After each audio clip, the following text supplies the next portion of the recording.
is summertime here in Texas, and Hardy Party 5 1/2 is doing something different. We're calling it Summerside Chats because you know what? We can. And we pay the bills, and we can do whatever we want. That's right. We That's pay right. all the bills. Yes. So, Summerside Chats, we're just going to talk about whatever we want to talk about. And today, it's coffee shops. We like coffee shops. You like a coffee shop, right? I like coffee shops. I think you like coffee itself more than I do, and I like the experience of the coffee shop. That's true. Do you like cold coffee at all? I will not touch cold coffee. Wait, have you ever tried it? I have tried it. Okay, promise. Yes, I have tried it, and it doesn't have the taste I want. And it's cold. Okay, what's funny about that is I feel like you will let your coffee get more cold sitting around the house in a coffee cup and still drink it than me. I will microwave it if it's around the house. Yeah, So I keep it boiling if I can. When mine starts to get cold, dump it out. I'm starting something new. Like I just won't microwave. I don't know how you do that. Yeah, I don't know. All right, so I do it so much that there's like the gooey film on it. Yeah, it's so gross. I think that's from your powdered creamer. Yeah, I think I'm just weird. Okay, anyways. So basically, you're the go-to person for this question, which is, what do you look for at a coffee shop? You've got big opinions. Okay, the one thing I'm not looking for is the big box coffee place. Okay. Like a Starbucks, a big, what are they called? Dutch Brothers. I call them brothers, even though it's Dutch Bros. Mm-hmm. I'm a rebel. Yeah. I don't like those kind of places because even if the coffee is made similar in a smaller place, it feels like it's mass produced. Yeah. And honestly, for me, the coffee at Starbucks doesn't taste very good. It tastes burnt. Yeah. So I'm looking for a local place. I'll get online before, like if I'm in a different city or something, and I'll just, look up coffee shop. I'll try to find something that looks cool, like has a cool theme, and is smaller more than bigger, so I can go in. And when I go in, I'm looking for a place that's like warm and inviting. Yeah. And we were talking about this earlier. I don't want it too busy. I want it busy enough that I know people like it. Like you want to know the locals like it. Yeah. So you don't want it totally empty. But I don't want it so busy that it feels like I'm a fast food place. That's true. So that's a big thing. It's like, and I love a theme. So give me a great theme. And I'm all in it because that's just so interesting to me. Yeah, you do like a good theme. And you're like looking at the pictures, Oh, yeah. But you do that with restaurants too, which I think is interesting. Yeah. I love that about you, that you're always like researching. And I mean, looking at pictures can tell you a lot. It's like, look at the pictures that are not actually from the restaurant pictures of the coffee shop pictures. I mean, yeah, it's really good. Okay, and that's interesting. When we were looking at that stuff, I look at the pictures and you look at the reviews. I don't even think about the reviews, which in a logical mind, I should be looking at the reviews and not what it looks like. But I just want to see if it looks cool. Yeah. And you want to see if, like, there's good service and good food and good coffee. But the first thing I look at is the menu. Yeah. Because I need to know about the food selections. Yeah. And then I'm going to read the reviews while you look at the pictures. And that helps us determine a lot, like whether or not we're going to like it or go there or whatever. So when we go to a coffee shop, I like to look for comfortable couches and places to sit around, especially if I'm with like a couple of girlfriends or if you and I are gonna, have some great conversation. Like, I like coziness. Because let's be fair, like a lot of the menus at coffee shops basically are the same. So you're not like getting a whole lot of variation there. So you're definitely going for the look. Well, and one thing you're talking about comfort and all that, I am looking for plugs. Because a lot of times I'll go to a coffee shop just for a couple hours to work. So I need a easy, accessible plug so I can plug in my computer or my phone if I'm going to be there a little while. Yeah, that's so true. Yes, that's for sure. Two different types of people because, like, I'm hanging out at the coffee shop with girlfriends because I don't do work on a computer, and you're taking a computer and you're needing a little more like, here's my business space and I'm getting to work. Yeah. So I guess that probably kind of plays into that a little bit. Yeah. One thing I know you do like, though, is like the history of a coffee shop or any kind of restaurant for that matter. And you always search that out in all of life. You love history. I guess I like to know how things got to where they are, I guess. Yeah, I want to know the backstory of everything. Yes. How do you find that out when you go to a coffee shop? Well, you would hope that the servers are going to know. Like if you have a cool name, like the Flying Squirrel is one of our favorites. And we didn't mention earlier, we're going to put some links into some of our favorite coffee shops in our episode notes, so you can check them out too. Yeah. And Flying Squirrel is one of our favorites.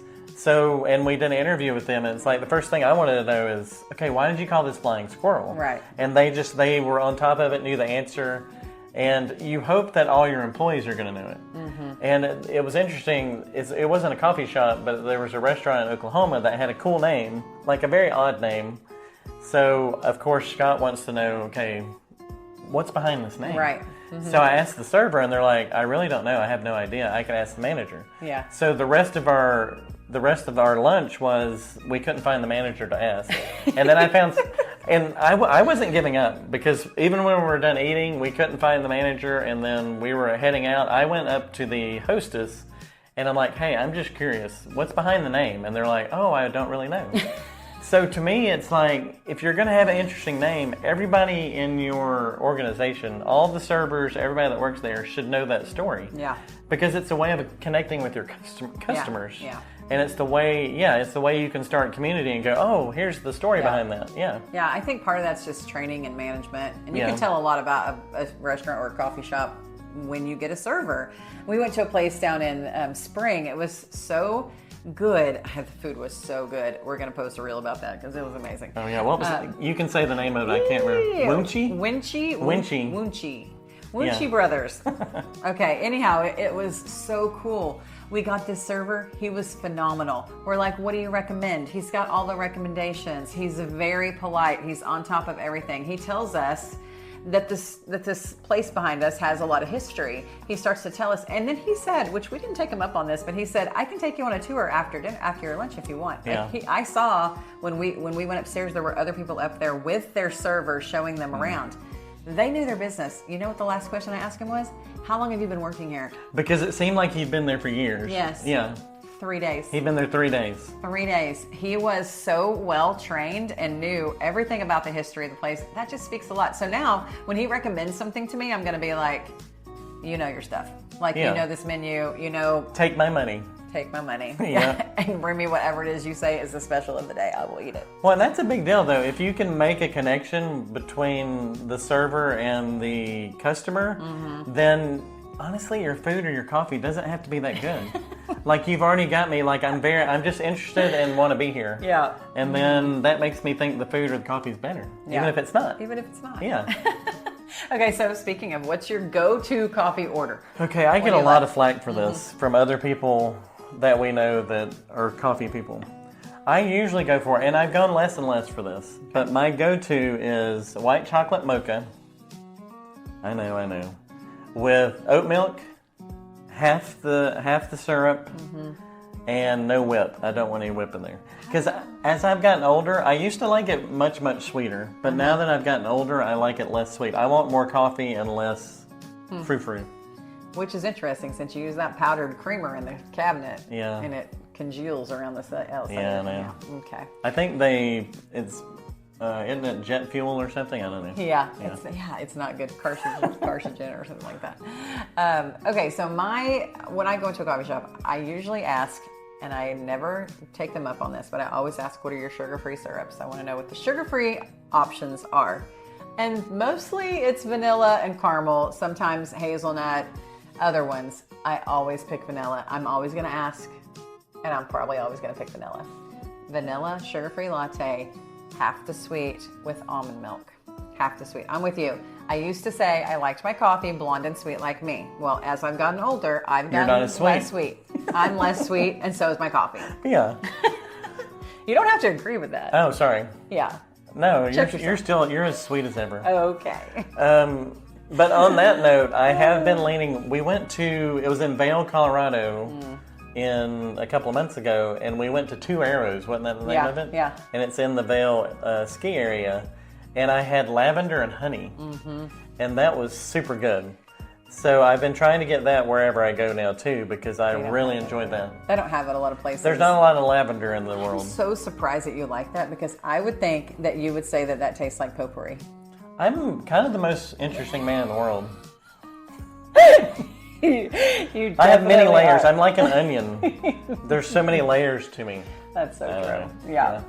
So one of my favorite places is in Arkansas at the Onyx Lab Coffee. There's several of them there, but a couple of them have, actually all of them have really cool aesthetics, which there's some of them that you just want to sit in forever and you can look around and take it all in. And then there's some smaller ones too that I personally Onyx really is really big. Like it's 2 stories. It is really and I big. love it that they're reusing an older building. Yeah. And I always love that. That it brings character to the place, and also it's just smart to reuse things instead of tearing it down. Yeah. You love that. Yeah. And another one that I love is in Fort Worth called Cherry. And it's got like really cute couches and books on the wall and stuff like that. Again, I'm going for some aesthetic feel, but I think the coffee's really good there too. Okay, one of my favorite places, and I happen to have the coffee cup with me. I didn't plan that at all. Is Cafe Dumonde in New Orleans. Yeah. Okay, let's be honest with Cafe Dumonde. It's a little rough. It can be a little rough in that neighborhood. But I like what's that really thick coffee called? Chicory. Chicory. I kind of love that. I can't drink a lot of it. But really what sells me on that place are the beignets. You love beignets. So the beautiful beignets and a little bit of that chicory, and I'm good to go. Yeah. But it can be a little nasty there. It can be a little dirty. But it's a vibe. I mean, you It's just have totally to do a vibe. it. It's like a New Orleans vibe, for sure. You have to do it. Yeah. The last time we went through Louisiana, though, we stopped at this place twice, going and coming, called PJ's, and it is a chain. We found it's a little bit of a chain. Ones. We didn't know that. PJ's Coffee. PJ's Coffee, very clean, very nice, and every time my latte was perfectly made and tasted great. I was highly impressed with And their it. little snacks were good. I had a ham and cheese croissant. It was very good. Yeah. Yeah, we I like actually bought some of those little power balls. They had like remember the Oh little yeah, brick those were good too. Yeah, those were really good. So, you never know what you're going to find, and you can look at a chain too. That's right. So, I definitely like to go to coffee shops, but I also like to drink coffee every day at home. I will sit on the porch at 110 degrees and drink my coffee. You'll be sweating and drinking your hot coffee. Yes. I don't understand it. All you ever do is open the door and go, how do you sit out here? Which is my way of saying, come on in, I'm not coming out there with you. Yeah. Yeah. Maybe I just want some peace and quiet in the heat on the porch with my coffee. That's right. You sound like Alex. I just want some peace and I quiet. just want some peace and quiet. Yeah. Anyhow, one of my favorite things, and I'm not like this. I've always bought like whatever at the store, the pods. When you get a Keurig, it comes with a little thing that you can put your own coffee grinds in, and I've never really done that before. But then I entered a giveaway. This is where it all began. I entered a giveaway for Addison Coffee. Addison Coffee. Addison Coffee. Oh yeah. It is in, you guessed it, Addison. Addison, Texas. That's right. Yep. And our dear friend Emily and Joey Gibson, they both work there. They were doing a giveaway. I happened to win. I don't know how I got so lucky, but I won several $100s worth of things from them. It was very nice. And I kept most of that, including a coffee grinder, which was very nice.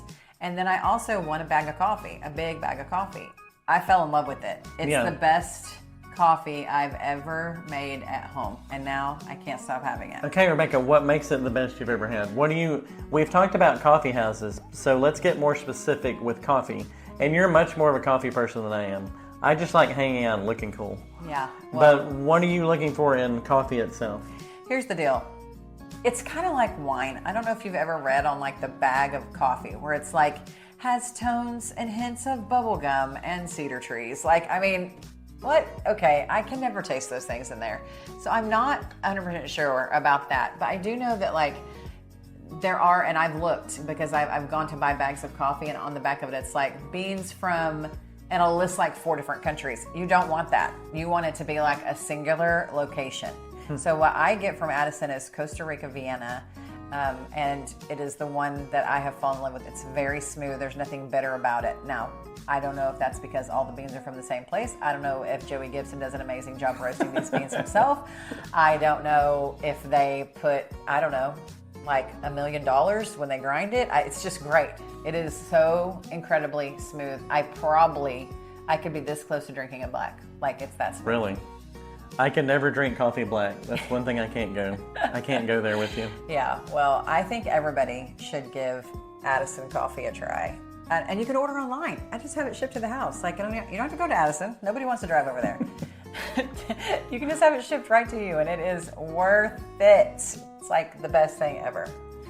So in our show notes are all the coffee shops that we love, including Addison Coffee, if you want to order you some to have at your house.